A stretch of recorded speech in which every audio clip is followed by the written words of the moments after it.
भगवान श्री कृष्ण बताते हैं, जीवन में जो लोग सिर्फ अपना भला चाहते हों, ऐसे लोग अक्सर दुर्योधन बन जाते हैं। और जो लोग अपनों का ध्यान रखें, वो युधिष्ठिर की तरह धर्म से जुड़े होते हैं। लेकिन जो लोग सबका भला चाहते हों, उनके भीतर श्री कृष्ण की करुणा जाग उठती है और वही सच्चा इंसान बनता है।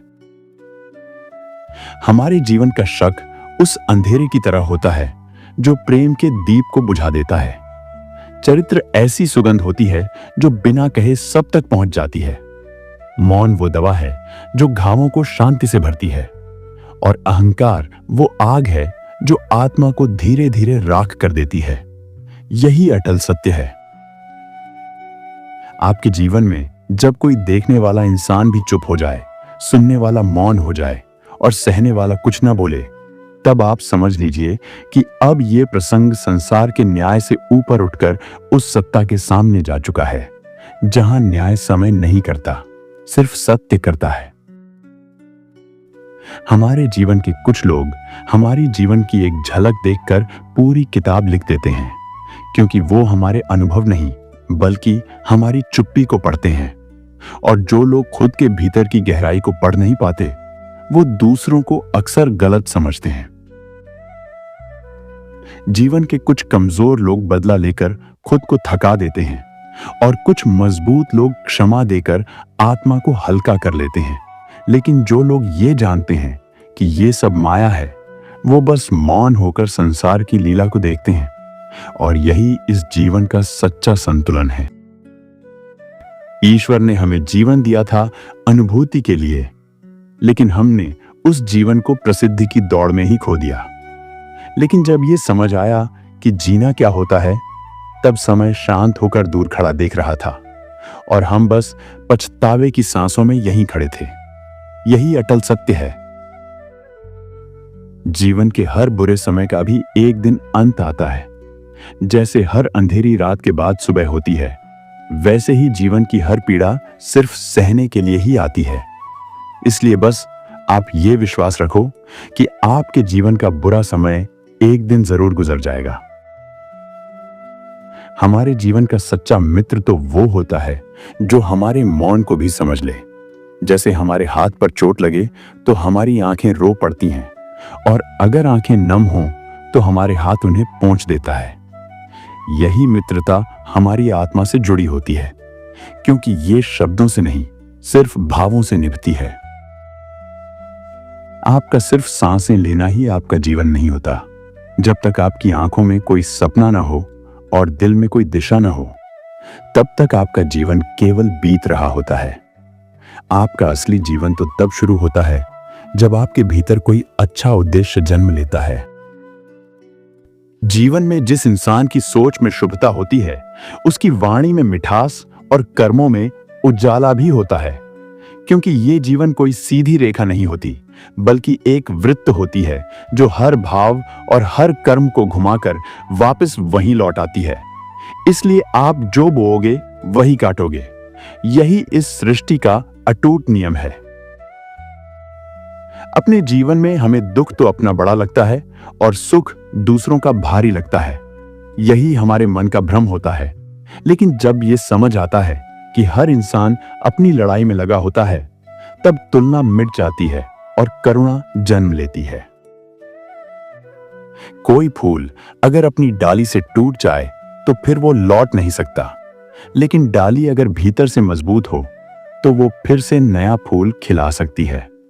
यही जीवन की आशा का रहस्य है, जो टूटे हुए मन को फिर से मुस्कुराना सिखाता है। हमारे जीवन में जो मोती सबसे ज्यादा चमकते हैं, उन्हें तो सब देख लेते हैं, लेकिन जो धागा उन्हें जोड़े रखता है वो नजर नहीं आता। लेकिन वही धागा सबसे जरूरी होता है, क्योंकि हमें जो जीवन में दिखता नहीं है, कई बार वही सबसे गहरा आधार होता है। जीवन में अगर कोई इंसान अकेला है, तो इसका मतलब ये नहीं कि वो छोड़ा गया है। हो सकता है उसने संसार के दिखावे को पहचान लिया हो, क्योंकि कई बार अकेलापन सिर्फ त्याग नहीं होता, बल्कि अपनी आत्मा की गहराई से जुड़ने का रास्ता होता है। अपने जीवन में कभी किसी शांत, विनम्र और मौन व्यक्ति के सामने बैठकर देखो, इससे आपको अपना घमंड बहुत हल्का लगने लगेगा, क्योंकि जीवन की असली शक्ति किसी चीख में नहीं होती, बल्कि उस विनम्रता में होती है जो सिर झुकाकर भी सब कुछ पा लेती है। हमारे जीवन की इच्छाओं की राह अंतहीन होती है, वहां कभी विश्राम नहीं होता, लेकिन जब हम आवश्यकताओं की छोटी गली में प्रवेश करते हैं, तब हमारे भीतर की शांति मुस्कुराने लगती है और वहीं सच्चा संतोष जन्म लेता है। आपके जीवन की चाल किसी पर्वत की तरह स्थिर नहीं होती, बल्कि ये कभी भी मोड़ ले सकती है। इसलिए जीवन में जब आप ऊंचाई पर हों, तब आप विनम्र रहिए, क्योंकि जो इंसान अपने जीवन में झुकना जानता है, वही इंसान गिरने से बचता भी है, और आपकी यही आदत शांति की असली कुंजी है। जीवन में अगर आपके मन में विश्वास हो, तो फिर आपकी परिस्थितियां भी आपका कुछ नहीं बिगाड़ सकती। लेकिन अगर आपका मन ही डगमगाए, तो फिर कोई शत्रु नहीं, बल्कि आपका संशय ही आपको गिरा देगा। क्योंकि जीवन की कोई भी जीत बाहर नहीं होती, बल्कि पहले भीतर से ही जन्म लेती है। जीवन में जो अकेले चलने का हौसला रखते हैं, उनका पथ कठिन तो जरूर होता है, लेकिन ऐसे ही लोग आगे चलकर अपना मार्ग बनाते हैं।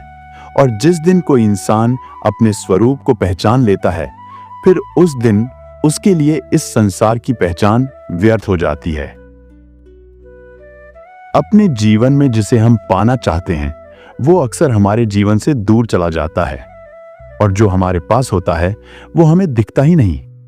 शायद प्रभु भी हमें यही सिखाना चाहते हैं कि जीवन इच्छाओं से नहीं, बल्कि समर्पण और धैर्य से समझो, तभी आपको अपने जीवन में सच्चा सुख प्राप्त होगा। जीवन की बुद्धिमानी दूसरों को जानने में नहीं होती, बल्कि स्वयं को पहचानने में होती है, क्योंकि हमारे भीतर ही संपूर्ण ब्रह्मांड छिपा होता है। और जिस इंसान ने अपने भीतर का नियंत्रण पा लिया, फिर समझिए कि उस इंसान ने संसार की समस्त दिशाओं पर विजय प्राप्त कर ली है। जीवन में किसी इंसान को सत्य कहने से पहले यह देखना बहुत जरूरी होता है कि सामने वाला उसे सहने योग्य है भी या नहीं, क्योंकि सच्चाई कोई शब्द नहीं होती, बल्कि वो एक अग्नि की तरह होती है, जो किसी को शुद्ध भी करती है और किसी को भस्म भी कर सकती है। और हर इंसान का मन उस अग्नि को धारण नहीं कर सकता। कुछ लोग हमारे जीवन में ऐसे आते हैं जैसे वो हमारी आत्मा के पुराने राही थे, और फिर एक दिन वो ऐसे चले जाते हैं जैसे वो कभी थे ही नहीं। यही इस जीवन की लीला है, जहां हर मिलन, हर बिछड़न प्रभु द्वारा लिखे अध्याय का एक वाक्य मात्र होता है। हमारी चिंता हमारे शरीर को थका देती है, लेकिन चिंतन हमारी आत्मा को खोलता है। और जब हमारा विचार मौन होकर ईश्वर की ओर मुड़ता है, तभी हमारे भीतर से हल प्रकट होते हैं, और हमारे जीवन की शांति कोई उपाय नहीं होती, बल्कि ये तो प्रभु के निकट होने की अनुभूति है। आपका जीवन जब आपको अंधेरे में दबाता है, तब वो आपको मिटाने नहीं, बल्कि भीतर से जगाने आता है। जैसे एक बीज अंधेरी मिट्टी में छिपकर वृक्ष बनता है, ठीक वैसे ही आपके जीवन की हर कठिनाई आपकी आत्मा की शक्ति को भी जगा देती है। जीवन के जिस व्यक्ति ने अपने भीतर के आनंद को पा लिया, वो बाहरी तूफानों से कभी हिल नहीं सकता। लेकिन जो व्यक्ति परमात्मा से जुड़ जाता है, वो सब कुछ बस देखता है। और जब उस व्यक्ति का मन स्थिर होता है, तब उसका जीवन संघर्ष नहीं, बल्कि साधना बन जाता है। कोई फूल कभी खुद को महकाने नहीं जाता, वो बस खिला होता है, और सुगंध अपने आप चारों ओर फैल जाती है बिना प्रयास के। ठीक वैसे ही एक सच्चा इंसान अपने कर्मों से पहचाना जाता है, क्योंकि उसकी आत्मा की खामोशी ही उसकी सबसे बुलंद आवाज होती है। जीवन में स्वाद छोड़ने से हमारा शरीर हल्का होता है, और विवाद छोड़ने से हमारी आत्मा हल्की होती है। क्योंकि जहां पर स्वाद की तृष्णा ना हो और शब्दों की चोट ना हो, फिर वहीं से आपकी सच्ची भक्ति जन्म लेती है, और वहीं से ही आपका जीवन सेवा बन जाता है। हमारे जीवन का हर मीठा बोल कभी सत्य नहीं होता, क्योंकि जैसे मिठाई में कीड़े लग सकते हैं, वैसे ही मधुरता में छल भी छिपा हो सकता है। लेकिन अगर कोई आपका मित्र नमक की तरह सच्चा और तीखा है, ऐसा इंसान ही आपकी आत्मा को सुरक्षित रख सकता है, क्योंकि नमक में कभी कीड़े नहीं पड़ते। जीवन में प्रेम अगर किसी कारण से किया जाए तो वो प्रेम नहीं होता, बस मन की एक पसंद होती है, क्योंकि सच्चा प्रेम जीवन के किसी कारण से परे होता है और वहां ना तो शर्तें होती हैं और ना ही अपेक्षाएं। वहां तो बस एक मौन प्रवाह होता है जो आत्मा से आत्मा तक जाता है। हमारे जीवन की कुछ यादें ऐसी होती हैं जिन्हें समय के साथ एक दिन मिट जाना चाहिए था, लेकिन हमारा दिल उन्हें ही सबसे कोमल स्थान दे देता है और फिर एक दिन उन यादों की परछाई हमारे भीतर से चली जाती है। जहां हमारा मन आगे बढ़ना चाहता है, लेकिन हमारी आत्मा वहीं किसी पुराने द्वार पर रुकी रहती है। जीवन में जब हम किसी इंसान को उसकी हद से ज्यादा अहमियत देते हैं, तब हम धीरे धीरे खुद को कम समझने लगते हैं। यही हमारे आत्मसम्मान को चोट भी पहुंचाता है और जीवन का हर रिश्ता तभी अच्छा होता है जिसमें प्यार के साथ थोड़ा सम्मान भी अपना होता है। जीवन के कुछ शब्द ऐसे भी होते हैं जिन्हें बोलने वाला तो भूल जाता है, लेकिन सुनने वाले की आत्मा में तीर बनकर बस जाते हैं। इसलिए आप हमेशा अपने शब्दों को उछालने से पहले अपने मन के मौन का स्पर्श जरूर कीजिए। जीवन में हमें कुछ लोग इतने दरिद्र भी दिखते हैं जिनके पास धन तो बहुत होता है, लेकिन प्रेम, अपनापन और सुकून जैसे जीवन के असली खजाने उनके पास कभी ठहरे ही नहीं। और जीवन की यही सबसे बड़ी गरीबी होती है। हमारे जीवन की ये यात्रा सिर्फ बड़ा बनने की नहीं होती, बल्कि भीतर से अच्छा और ऊंचा बनने की होती है, क्योंकि ऊंचा कद और ऊंचा पद केवल आंखें ही भरते हैं, लेकिन ऊंचा चरित्र आत्मा को नम्रता और दिव्यता से भर देता है। यही सत्य है। हमारे जीवन में जब हमारी आत्मा थक जाती है, तब कोई शिकायत नहीं रहती। फिर ना तो स्वयं से रंजिश होती है और ना ही औरों से अपेक्षा। वहां तो बस एक स्थिर मौन होता है, जहां भीतर कोई प्रश्न भी नहीं बचता। हमारे जीवन की प्रार्थना कभी हमारी आवाज से नहीं निकलती, बल्कि ये तो बस हमारे भाव से निकलती है, जो हमारे शब्द नहीं मांगती है और ना ही हमारी भाषा मांगती है। हमारी सच्ची दुआ तो सिर्फ वहां से निकलती है जहां हमारी आत्मा मौन होकर भी पूर्ण समर्पण में डूबी हो। इस जीवन का एहसास उस रत्न की तरह होता है जिसे ना खरीदा जा सकता है और ना सिखाया जा सकता है, और ये एहसास उस ईश्वर की ओर से मिला एक मौन आशीर्वाद होता है। जीवन में जो व्यक्ति क्रोध करता है, वो जीवन के सही निर्णय से वंचित रह जाता है। जो व्यक्ति झूठ बोलता है, वो सच्चे सम्मान का अधिकारी नहीं बन पाता, और जो व्यक्ति जीवन में जल्दबाजी करता है, वो अपने अच्छे अवसरों को खो देता है। इसलिए आपका इन 3 आदतों से बचना आपके आत्मिक विकास की पहली सीढ़ी है। हमारे जीवन में प्रभु ने जो हमें थोड़ी सी खुशियां दी हैं, उन्हें मैं सबके साथ बांटना चाहता हूं, क्योंकि आखिर में शरीर कुछ भी साथ नहीं ले जाता, और जो सिर्फ प्रेम ने हमें दिया है, वही हमारी आत्मा के साथ जाता है।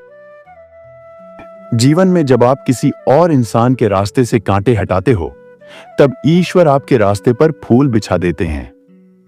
आपके जीवन की यही सेवा आपकी सबसे गहरी कृपा है, क्योंकि बुराई कभी किसी इंसान के बाहर नहीं होती, बल्कि वो हमारी सोच में होती है। और जैसे ही हमारी दृष्टि शुद्ध होती है, दुनिया हमें अपने आप सुंदर लगने लगती है। जीवन में अकेले चलने से तो रफ्तार मिलती है, लेकिन सबको साथ लेकर चलने से मंजिलें भी मिलती हैं। और हमारी यात्रा तब सार्थक होती है जब हम थके हुए को सहारा देकर साथ चलते हैं। यही वो सहयोग है जो आत्मा को अहंकार से बचाता है और जीवन को पूर्ण बनाता है।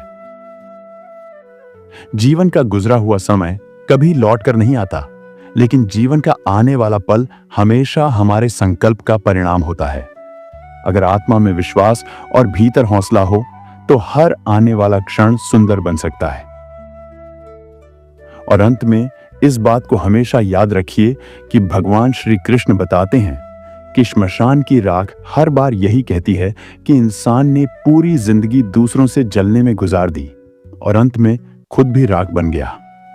जो जीवन मैंने दिया था प्रेम के लिए, उसे हर इंसान ने ईर्ष्या में जला दिया।